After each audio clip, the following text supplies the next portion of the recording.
Ka yeng Dorbar Thauan ke Jylla Meghalaya, kan pelong ya ke Dorbar Synrai ke Sngi, nadu ka arfu saw hadu ka arfu pratering unai wieng. Ka Business Advisory Committee, ni ka BAC kala minjur da kawai kesul, ya ka calendar jong kini ke session.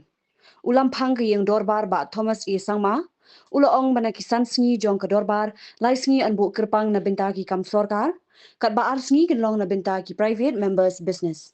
Hakani ke jingalang jong ke BAC, ladan lang usimbut Menteri Rangba ke Jylla, uba Preston Tingsong, unoyalam kaliang Persha u Dr. Mukul M. Sangma, uba Charles Pingrove Assembly Secretary Malthus S. Sangma, bat kiwi-kiwi dekon.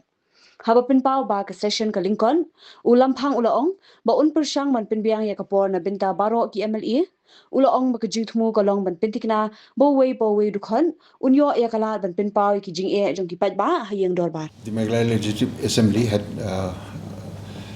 the Business Advisory Committee meeting to chalk out the calendar for the autumn session, and today the BAC had agreed upon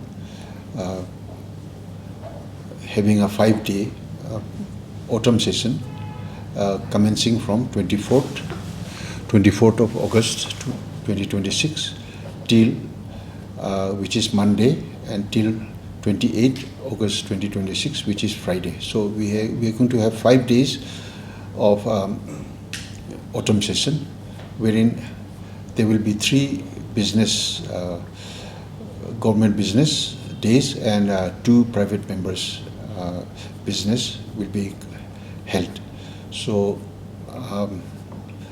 the BSc had agreed upon, and it was attended by the Chief Minister, Deputy Chief Minister in charge Parliamentary Affairs, Leader of the Opposition, Dr. Mukul M. Sangma, and Opposition Chief Whip, Mr. Charles Pingrove. I will try my best to accommodate